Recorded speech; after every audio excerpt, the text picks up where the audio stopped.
बलिहारी गुरु आपकी बलिहार जाऊं कि जो गोविंद के रास्ते को बता दिया। गुरु खड़े हैं, गोविंद अर्थात भगवान खड़े हैं, तो मैं किसके पैर छूं, किसका चरण स्पर्श करूं? क्यों? क्योंकि गुरु ने यदि मार्ग बताया न होता तो मैं गोविंद चरणों में आया न होता। तो मेरे लिए कौन बड़े हैं? गुरु, क्योंकि उन्हीं के मार्ग से हम गोविंद की सानिध्य प्राप्त कर पाए। और नहीं हम भगवान को क्या जानते है ना? भगवान की पाने का मार्ग मैं नहीं जानती थी, लेकिन गुरु की कृपा से हम गोविंद को पहचान गए। इसलिए हमारे लिए तो गुरु बड़े हैं, इसीलिए हमें गुरु करना चाहिए।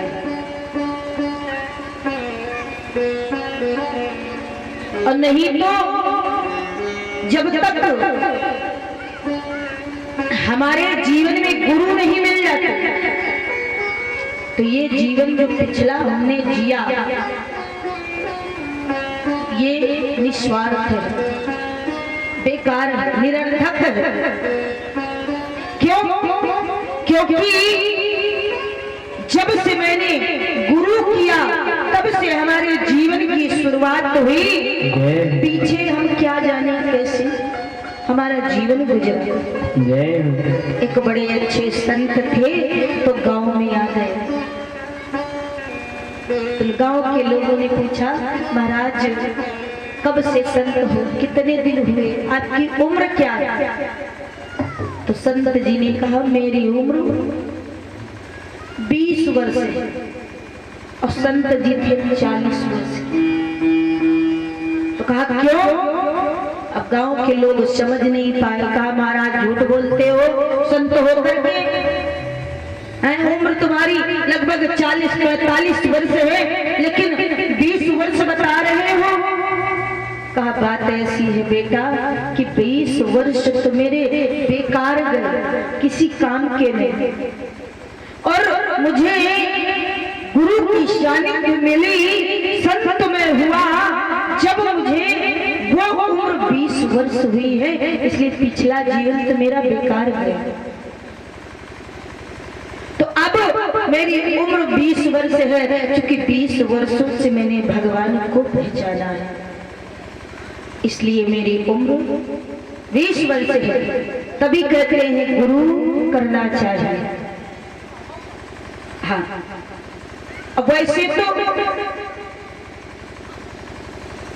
अगर कहें कि हमें घर की कार्य है, हमें सब कोई कहता है का बताइए बहन जी बड़ा काम है, घर है, परिवार है, पूजा करने का टाइम नहीं मिलता तो गुरु कहाँ करें, कहते हैं। लेकिन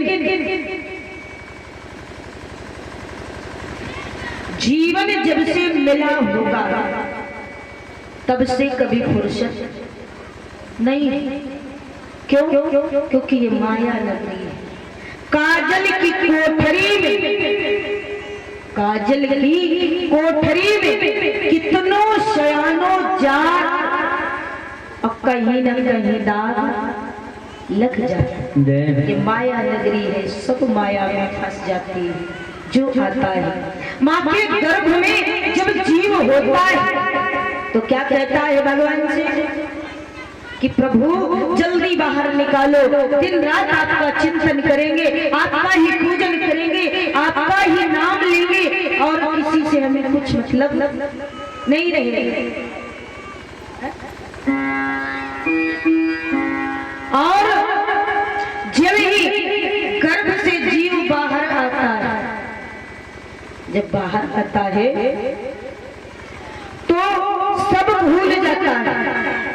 5 वर्ष का हुआ तो खेल कूद में समय निकल गया, थोड़ा और सयाना हुआ तो पढ़ाई लिखाई में समय निकल गया, और युवा हुए, जवान हुए तो शादी विवाह घर परिवार बनाने में समय निकल गया। और जब बुढ़ापा आया तो हम अगर कह दें कि 1 किलोमीटर गांव के बाहर भगवान शंकर का बढ़िया मंदिर है और शिवरात्रि 1 लोटा जल लेके जाओ डाला,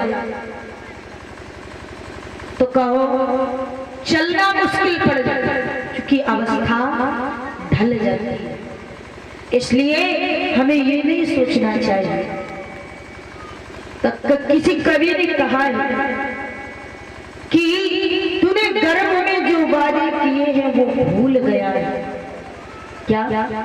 कि गर्भ के अंदर जो वादा किया रे प्राणी, जो वादा किया सो बाहर आकर भूला क्यों दिया। बाहर आके सब भूल गए। अच्छा एक चीज गौर करो, अब बुढ़ापा आया अब मृत्यु हो गई,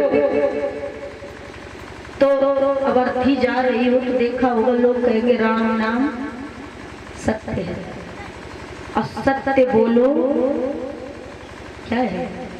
मुक्ति है।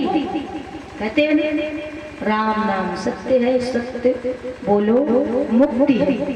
अच्छा मरने पर हम सभी लोग कहते हैं, और वास्तव में अगर उन शब्दों को सोचा जाए, दादा विचार किया जाए, तो बात तो सही है कि राम नाम सत्य है और सत्य बोलो मुक्ति है।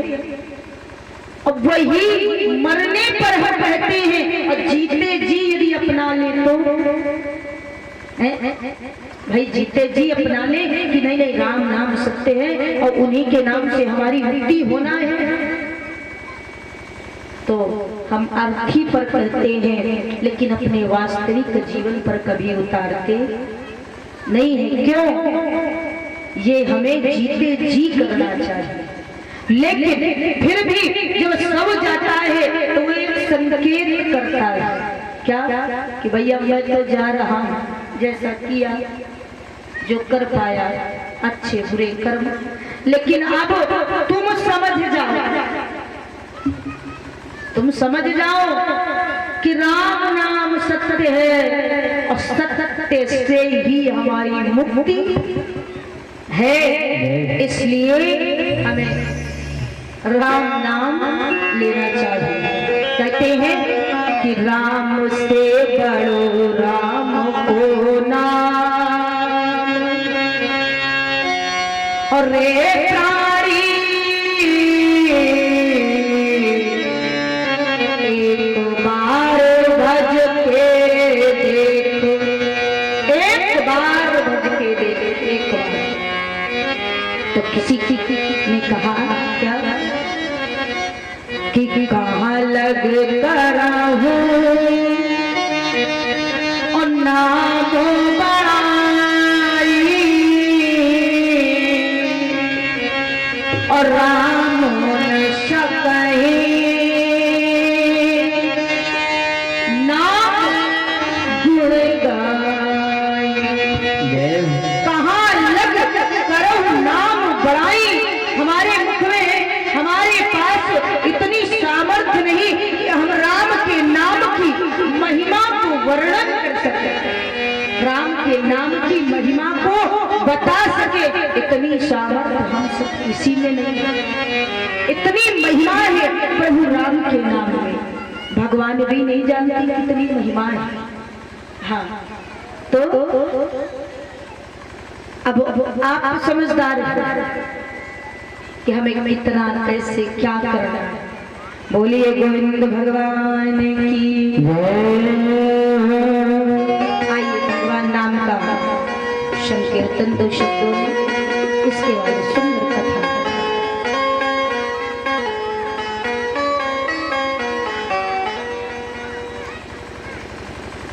कि सीताराम सीताराम ओ सीताराम कहिए,